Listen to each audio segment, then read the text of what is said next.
नमस्कार, स्वदेश न्यूज देख रहे हैं आप। मैं हूं आपके साथ राखी और बात करेंगे मठ वर्सेस हाता। सीएम योगी आदित्यनाथ के गोरखपुर सिटी सीट से चुनाव मैदान में उतरने के ऐलान के बाद एक बार फिर पूर्वांचल की सियासत में फिर गर्माहट और उसके साथ ही ब्राह्मण बनाम ठाकुर राजनीति की दशकों पुरानी टकराहट फिर सामने आ गई है। दरअसल गोरखपुर का सियासी इतिहास ही ऐसा है कि यहाँ की सियासत दशकों से दो गुटों में बटी है। इनमें एक गुट है मठ यानी कि योगी आदित्यनाथ की मेहनती वाले गोरक्षनाथ पीठ का, तो दूसरी ओर है सियासत में बाहुबल का प्रवेश कराने वाले हरिशंकर तिवारी के हरिशंकर तिवारी एंड एसोसिएट्स यानी हाता का। योगी के गोरखपुर सिटी विधानसभा सीट से उतरने और हरिशंकर तिवारी के परिवार के सपा में जाने के बाद इस बार अब ये दशकों पुरानी लड़ाई फिर खुलकर सामने आ सकती है। उसमें बीजेपी के उन नेताओं को भी योगी आदित्यनाथ से हिसाब बराबर करने का मौका मिल सकता है जो लंबे अरसे से इसके इंतजार में थे।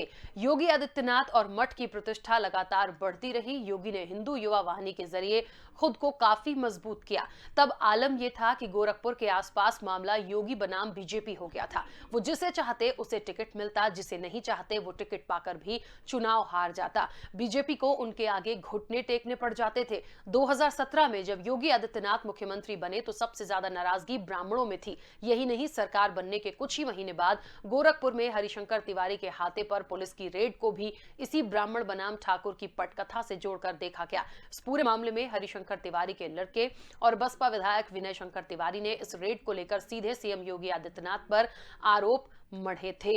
एक लंबी सियासत है, एक लंबी लड़ाई कही जा सकती है कि देखिए, हिंदू युवा वाहिनी कभी एक योगी आदित्यनाथ की बहुत बड़ी मजबूती थी और उस मजबूती से उन्होंने कभी किसी को जीतने नहीं दिया है। जो भी उनका होता था उसका राज चलता था, उनका चलता था। भारतीय जनता पार्टी ने निश्चित तौर पर ये कोई अलग बात नहीं होगी कि उस समय पे घुटने टेक दिए थे, लेकिन जब वो खुद भारतीय जनता पार्टी के हुए, जब वो सीएम बने, उसके बाद ये पूरी तरह से खुलकर जो लड़ाई थी वो सामने आ गई ठाकुर बनाम ब्राह्मणों की। और उसी का इंतजार किया जा रहा था कि कब ये मौका दोबारा मिले। तो निश्चित तौर पर हरिशंकर तिवारी जो अब कभी पहले इनके हुआ करते थे और अब वो कहीं ना कहीं सपा के साथ हैं, तो सपा के साथ उनका जाना और योगी आदित्यनाथ का गोरखपुर से चुनाव लड़ना फाइनल हो जाना निश्चित तौर पर कांटे की टक्कर। और जिन जिन को, बहुत सारे ऐसे नाम हैं जिन्होंने हार का सामना उस वक्त पे किया है, जिन्हें बड़ी तकलीफें हुई हैं, वो निश्चित तौर पर इनको इतनी आसानी से जीतने नहीं देंगे। तो कांटे की टक्कर तो है और बहुत दिलचस्प भी होगा इस सीट से आखिर जब भी नतीजे आएंगे। तो कैसे इसे भुना पाएंगे, कैसे इस जीत को जीत पाएंगे और कैसे वो जो एक खाई बनाई थी ब्राह्मणों को लेकर, उस खाई को कैसे पाट पाएंगे। तो हम इस चर्चा को आगे बढ़ाएंगे। हमारे साथ कई मेहमान जुड़े हुए हैं। सबसे पहले मैं आपका परिचय करा दूं, डॉक्टर उर्वशी शुक्ला हमारे साथ जुड़ी हैं भारतीय जनता पार्टी का पक्ष रखने के लिए। उर्वशी जी, बहुत स्वागत चर्चा में जुड़ने के लिए। और सुभाषपा का पक्ष रखने के लिए उमाशंकर राजभर हमारे साथ जुड़े हैं। उमाशंकर जी, आपका भी बहुत स्वागत है। मैं चर्चा की शुरुआत सबसे पहले उर्वशी जी आपसे ही करना चाहूंगी। देखिए, एक बात, यूपी का जो चुनाव है बहुत दिलचस्प होगा क्योंकि बहुत सारे लोग इधर से उधर हुए हैं और भारतीय जनता पार्टी के बहुत दिग्गजों ने साथ छोड़ा, सपा के साथ चले गए। सपा एक मजबूती अपनी दिखा रही है क्योंकि छोटे दलों ने भी गठबंधन किया है। ये एक बात हो गई। महत्वपूर्ण बात यह है कि योगी आदित्यनाथ गोरखपुर सीट से चुनाव लड़ेंगे, तय हो गया है। लेकिन एक बात देखिए कि पूर्वांचल की जब जब बात आती है तो पूर्वांचल के लिए शुरू से कहा जा रहा है कि बड़ा मुश्किल होगा भारतीय जनता पार्टी के लिए, क्योंकि बड़ा वोट बैंक ब्राह्मणों का, और उसको कैसे आप साध पाएंगे, क्योंकि हरिशंकर तिवारी जो हैं उनसे एक पुराना, आप कह लीजिए कि जो मन मुटाव था, और फिर वो अब सपा के साथ हैं, तो निश्चित तौर पर सपा को एक मजबूती मिल रही है। तो इस खाई को कैसे भर पाएगी भारतीय जनता पार्टी?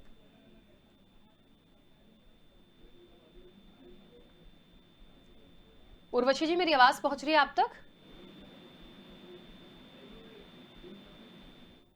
चलिए, उर्वशी जी तक शायद मेरी आवाज नहीं पहुंच रही है, लेकिन आपको बता दें कि ब्राह्मण ठाकुर जंग में कई सैकड़ों लोगों की जान भी गई थी। कुछ पुरानी कंटेंट यदि हम देखेंगे तो आप देखिए कि 1989 के बाद कोई ब्राह्मण सीएम नहीं बना था। ऐसे में गोरखपुर के ब्राह्मणों को साधने के लिए बीजेपी ने फिर से शिव प्रताप शुक्ला पर दांव चला।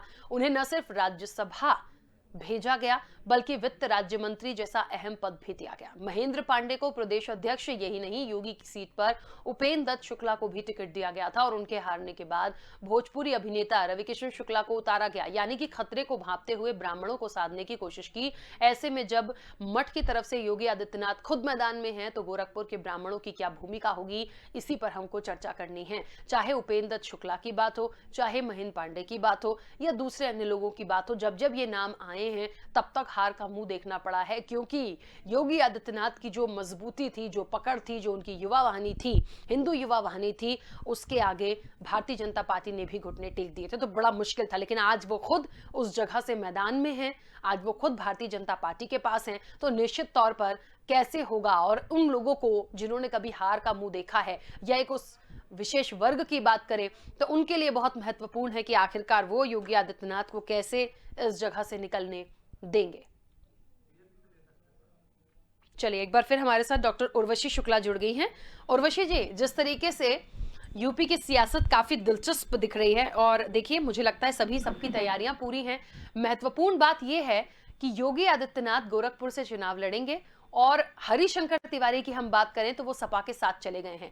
एक पुराना इतिहास या कह लीजिए पुरानी कुछ बातों को यदि निकाल कर देखा जाए तो ये ठाकुर वर्सेस ब्राह्मण वाली जो लड़ाई है, जो कहीं ना कहीं निश्चित तौर पर आज जब उस सीट से वो लड़ रहे हैं तो निकलकर सामने आएगी, क्योंकि एक समय था योगी आदित्यनाथ की हिंदू युवा वाहिनी, निश्चित तौर पर उनके सामने एक समय भारतीय जनता पार्टी ने घुटने टेके। तो एक विशेष वर्ग की बात करें, पूर्वांचल की यदि हम बात करें, तो निश्चित तौर पर एक बड़ा वोट बैंक आता है ब्राह्मण का। तो कैसे इसको निकाल पाएंगे योगी आदित्यनाथ?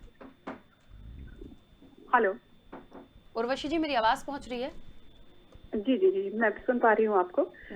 देखिए, जहाँ तक भाजपा की बात है, भाजपा कोई एक लोकतंत्रात्मक पार्टी है और हमारा संविधान जो है वो एक लोकतंत्र का संविधान है। हम संविधान का सम्मान करते हैं। तो भाजपा में जो है किसी वर्ग विशेष को लेकर के जो है राजनीति नहीं हो रही है, ना ऐसी सीट कोई जो है सुरक्षित है, आरक्षित है। और योगी जी उत्तर प्रदेश के जो है सीएम है, मुख्यमंत्री हैं, वो सभी वर्गों को, सभी जातियों को, सभी समुदायों को साथ लेकर के चल रहे हैं। जो सबका साथ सबका विश्वास की रणनीति उनकी है। तो ऐसे में किसी वर्ग विशेष को ये सोचना कि जो है कि उनको वोट दिया जाए या ना दिया जाए, मुझे लगता है ये बिल्कुल सही नहीं है। क्योंकि यूपी सरकार की और केंद्र सरकार की 115 से ज्यादा योजनाएं हैं जो समाज के हर वर्ग को ध्यान में रख के जो बनाई गई और सबके विकास के लिए, सबकी सुविधा के लिए, सबकी जीवन शैली को बेहतर बनाने के लिए बनाई गई हैं।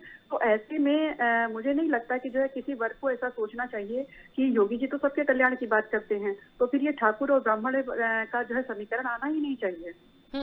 लेकिन एक बात है ना उर्वशी जी, पुरानी बातों को यदि हम देखें तो 2017 में योगी आदित्यनाथ मुख्यमंत्री बने, लेकिन हम उसके पहले की यदि बात देखें तो निश्चित तौर पर बहुत सारे ऐसे नाम हैं जो कभी जीत नहीं पाए हैं योगी जी के सामने।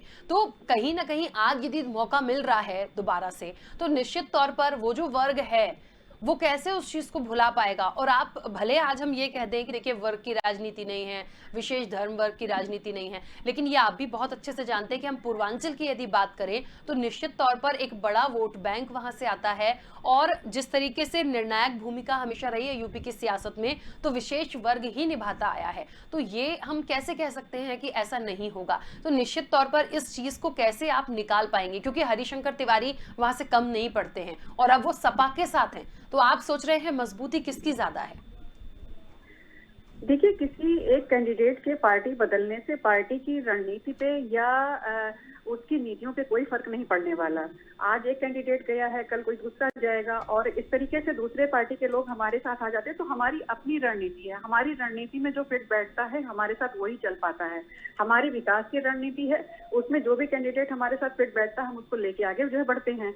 और वहां पे हरिशंकर तिवारी जी हो या कोई भी हो, योगी जी सबके समर्थक हैं और योगी जी सबके विकास की बात करते हैं। तो क्षेत्र में सभी का विकास होगा। इसलिए जो है मैं ये सोचती हूँ कि जो है सभी योगी जी को सबका जो है वोट मिलेगा और योगी जी की रणनीतियों में हर कोई विश्वास करता है। तो फिर एक कैंडिडेट के जो है चले जाने से जो है वोट बैंक हमारा कम हो जाता है, मैं ऐसा नहीं मानती हूँ, ना हमारी पार्टी ऐसा मानती है। और ये तो आने वाले जो है समय पे चुनाव के बाद जो है सबके सामने आ जाएगा कि हमारी रणनीति कितनी सफल है, कि हम सबको जो है हमने कोई भेदभाव नहीं किया, सबके विकास को ध्यान में रखा, सबको लेके चल रहे हैं। तो निश्चित तौर पर डेफिनेटली जो है वोट बैंक हमारे साथ है और जो है जनता का विश्वास हमारे साथ है। ठीक है, चलिए वापस आती हूँ आपके पास। उमाशंकर राजभर जी भी हमारे साथ जुड़े हुए हैं।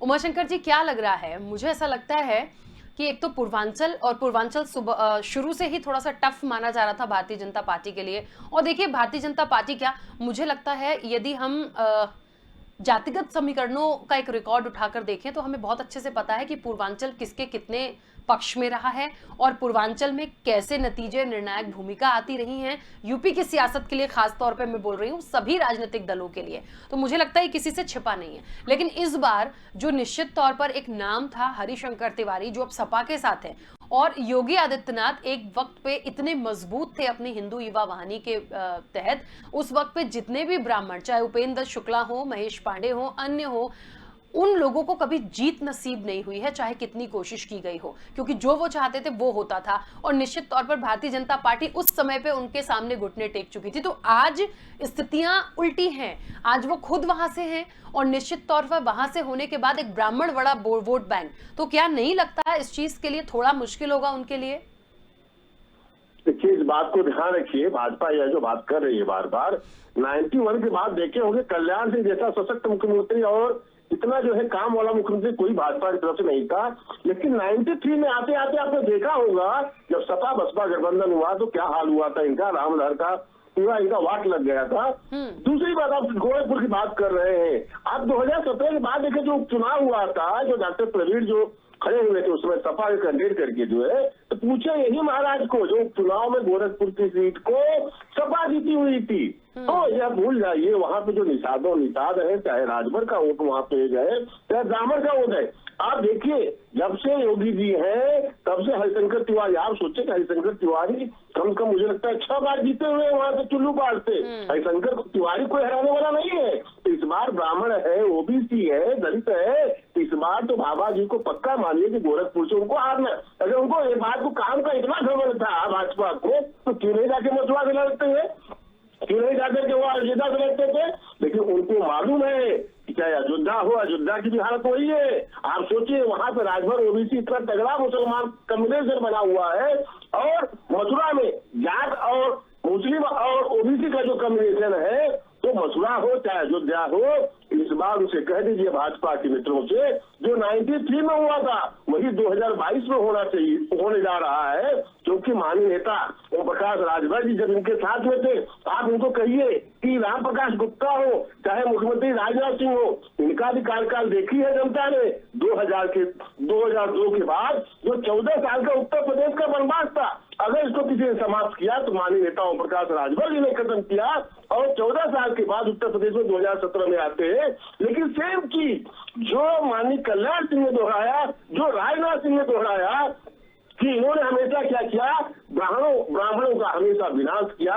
चाहे कलराज मिश्र की कितना उपेक्षा हुई थी, आप उससे पूछिए। और आज कलराज मिश्र कहाँ है, हाशिए पे है। तो जो ब्राह्मणों की उपेक्षा हमेशा भाजपा में हुई है, और जिताने का काम जो है ब्राह्मण करता है, ओबीसी करता है, लेकिन भाजपा कभी सम्मान नहीं करती है। तो वही हद 2022 में भी इनका होने जा रहा है। चाहे बाबा जी गोरखपुर से लड़ ले, चाहे अयोध्या से लड़े, चाहे मथुरा से, पूरे उत्तर प्रदेश से ओबीसी समाज, दलित समाज, मुस्लिम समाज इनका खदेड़ा करने जा रहा है। क्योंकि ये ब्राह्मणों के साथ हमेशा अत्याचार किए हैं। चाहे विजय मिश्रा भदौनी की बात हो, चाहे खुशी दुबे की बात हो, चाहे हरिशंकर तिवारी की बात हो, ब्राह्मणों को कभी उन्होंने बख्शा नहीं। आप बताइए, एक समाज का नेता, एक समाज का जो गुंडा, जिसको गुंडे की बात करते हैं, वह जो है क्रिकेट खेल रहा है और कप्तान इनका जो है विकेट कीपिंग कर रहा है, तो उत्तर प्रदेश की हालत क्या है? ये क्या गुंडों की बात कर सकते हैं? तो 2022 में उत्तर प्रदेश की जनता इनका सफाया करके रहेगी। देखिए, एक बात तो है, एक पुरानी, मैंने कहा ना, थोड़ा सा हम यदि पीछे चले जाएं तो एक लंबा वक्त हो गया है कि एक 1989 के बाद से यदि हम देखें तो कोई ब्राह्मण सीएम नहीं बना था। और मैंने जैसा कि पहले भी कहा कि गोरखपुर के ब्राह्मणों को साधने के लिए तो बीजेपी ने कई ऐसे चेहरों को सामने रखा था, उन्हें राज्यसभा तक में भेजा गया था। लेकिन और सबसे बड़ी बात, कुछ कैंडिडेट ऐसे थे, उपेंद्र शुक्ला की मैं बात कर रही हूँ, कुछ ऐसे लोग भी थे जो वित्त राज्य मंत्री जैसा अहम पद भी उनको मिला, लेकिन जीत नहीं पाए, क्योंकि उस वक्त पे योगी आदित्यनाथ ने उनको जीतने ही नहीं दिया। और ये खीज होती है। देखिए, आप यदि राजनीति में हैं, राजनीति कभी किसी की सगी नहीं होती, ये बहुत साफ बात है। और सबसे बड़ी बात, हर राजनीति में अपना फायदा देखा जाता है। टिकट भी उन्हें मिलता है जो जिताऊ चेहरे होते हैं या जिन्होंने बहुत अच्छा काम किया होता है। अब राजनीतिक दल की यदि हम बात करें तो जनता उन्हीं को चुनती है जहां पर मुद्दे और विकास उनको समझ में आ रहे होते हैं। आपस में आप कितना ही लड़िए, कितने ही आरोप प्रत्यारोप लगाइए, लेकिन जनता बहुत समझदार है।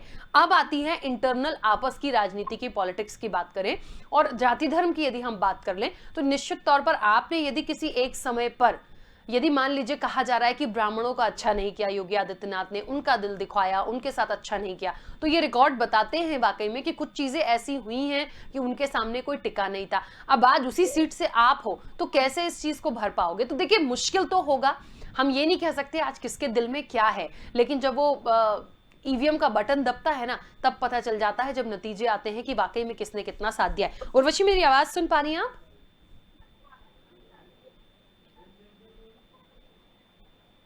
चलिए, मेरी आवाज शायद उन तक पहुंच नहीं रही है। ठीक है, उमाशंकर जी, मेरी आवाज पहुंच रही है आपको?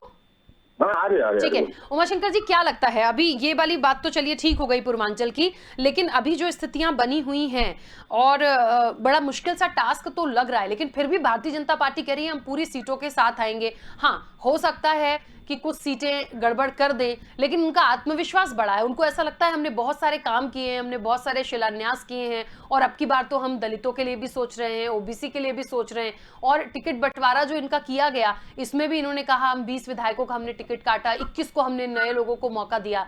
क्या ये सब दाव जो है बीजेपी के, वो काम कर पाएंगे? इस बात को ध्यान रखिए, भाजपा जो बातों कर रही है आज के डेट में जो है राशन 5 किलो राशन दे रहे हैं दलित समाज, ओबीसी समाज को, यह सोच रहे हैं 5 किलो राशन दे करके। लेकिन आज ओबीसी समाज, दलित समाज चाहता क्या है? वह चाहता है कि मेरा बेटा जो इस पद पर हो जाए तो वह 5 किलो राशन जो है देने योग्य हो जाए, लेने योग्य नहीं रहे। और जो 69,000 शिक्षक भर्ती थी, 68,500 शिक्षक भर्ती थी, जितनी भर्तियां हुई है उसमें ओबीसी समाज का कोटा इन्होंने काटा है। यह पूछ लीजिए इनसे, यह 70 लाख नौकरी देने की बात कर रहे थे 5 साल में, यह पूछ लीजिए इनसे, भाजपा के मित्र से, कि यह उत्तर प्रदेश में कितनी पुलिस की भर्तियां की है, कितने शिक्षक की भर्तियां। आज सोचिए, इतनी शिक्षकों की भर्तियां और पुलिस की भर्तियां कितनी खाली है। लेकिन किसी गरीब के बेटे को आज अगर यह बाबाजी नौकरी दिए होते तो आज दलित समाज की, ओबीसी समाज की राशन लेने जैसी योग्यता नहीं रहती। आज सोचिए कि यह क्या हद कर दिया उत्तर प्रदेश का। तो इस बात को आप मानिए कि उत्तर प्रदेश की जनता सचेत हो गई है, वह इनका 5 किलो राशन खा नहीं रही है, वह चाह रही है कि हमारा बेटा ऐसा हो जाए कि 5 किलो राशन खुद का कमा करके दूसरे को देने योग्य हो जाए, जिसके लिए वो नौकरी की डिमांड कर रहे हैं। और उत्तर प्रदेश की जो बात विकास कर रहे हैं, तो चुने विकास के मुद्दे को लड़ते। आज सोचते, आज आप मानिए अखिलेश जी के बारे में जरा सोच लीजिए, विकास की जो अगर नींव रखने का काम किया है उत्तर प्रदेश में, तो मानिए अखिलेश जी ने किया है। चाहे गोमती रिवर फ्रंट की आप बात कर लीजिए, चाहे आप आगरा से लखनऊ एक्सप्रेसवे की बात कर लीजिए, चाहे पूर्वांचल एक्सप्रेसवे की नींव रखने की बात कर लीजिए। और मैं आपको एक बहुत बड़ी बात बता दूं, बनारस 7 साल हो गया मोदी जी को बनारस में, यह कहते कि हम गंगा मैया को साफ कर देंगे। पूछिए, 1 साल के अंदर, जब 17 में अखिलेश जी थे, 16 से 17 के 1 साल के अंदर, जो वरुणा नदी है जिसके नाम से बनारस जाना जाता है, जाके पूछ लीजिए, कभी जाके घाट को देखिए कितना साफ घाट हो चुका है। अखिलेश जी ने वरुणा नदी को 1 साल में साफ कर दिया, लेकिन काशी के घाटों को, गंगा मैया को कभी ये 7 साल में साफ नहीं कर पाए। दूसरी बात, बनारस की जो बड़ी बड़ी बातें विकास की कर रहे हैं, 7 साल हो गया माननीय मोदी जी को। पूछ लीजिए कि बनारस को जोड़ने वाला, बनारस से जौनपुर रास्ता तैयार हुआ क्या? बनारस से जोड़ने वाला गोरखपुर एक्सप्रेस वे तैयार हुआ क्या? बनारस से जोड़ने वाला गाजीपुर एक्सप्रेस हुआ क्या? तो यह कनेक्टिविटी जो बात करते, 7 साल हो गया, यही हम कांग्रेस को कोसते थे ना, उनका 7 साल, हमको 60 महीने दे दो, लेकिन 60 महीने नहीं।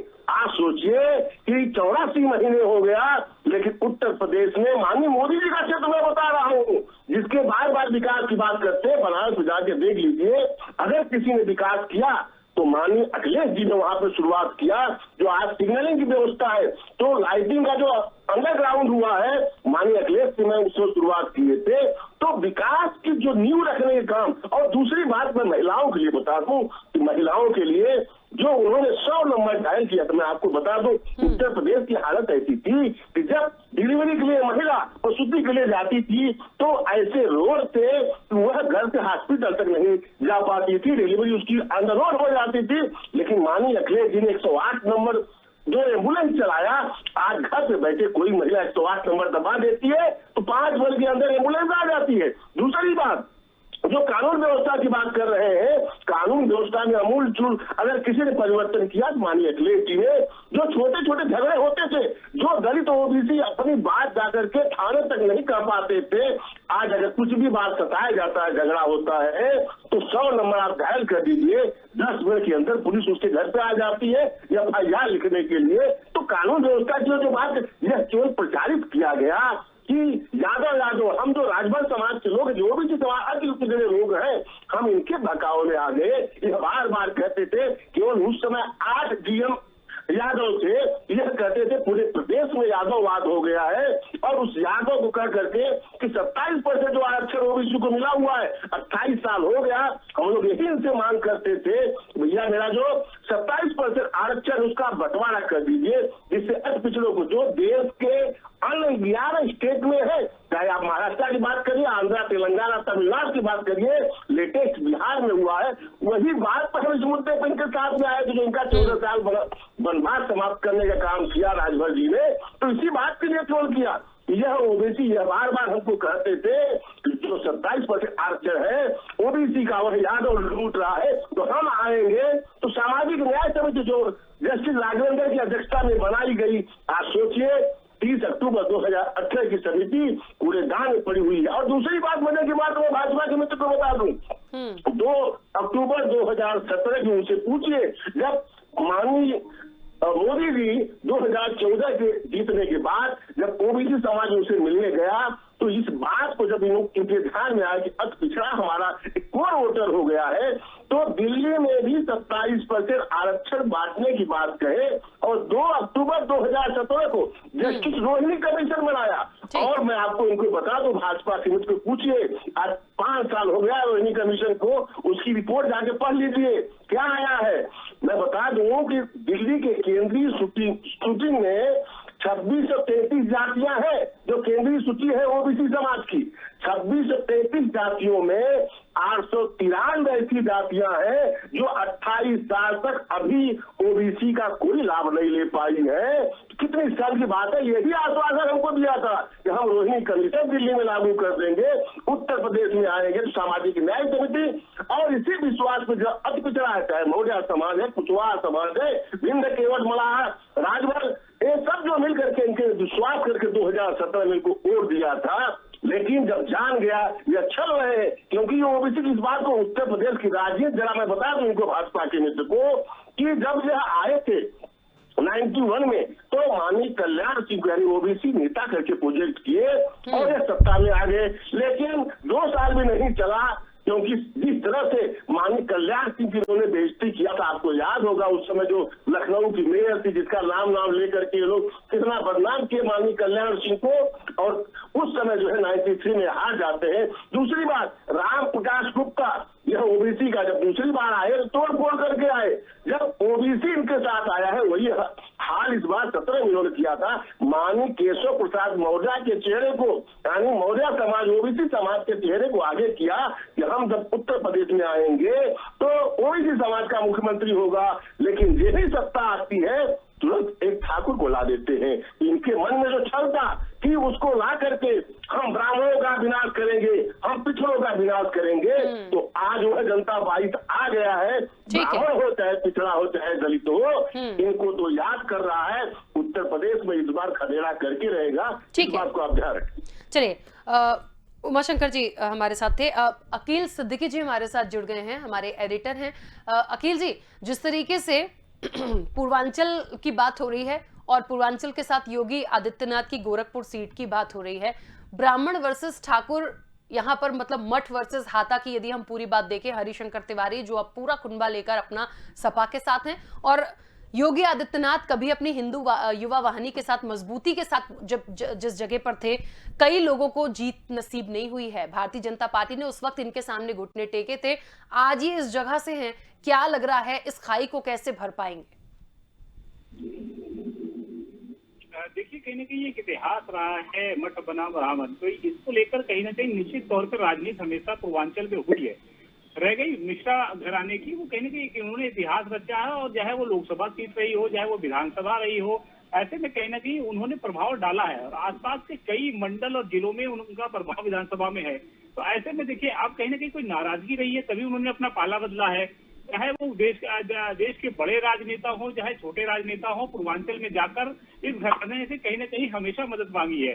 ऐसे में कहीं ना कहीं देखिए, मठ को लेकर जो लड़ाई रही है उसमें कहीं ना कहीं जातिवाद को लेकर ही रही है, हमेशा ये इतिहास रहा है। इस बार भी चुनाव में देखिए, उत्तर प्रदेश का चुनाव जब भी आया है तब ये हमेशा कभी विकास पर वोट हुआ ही नहीं है।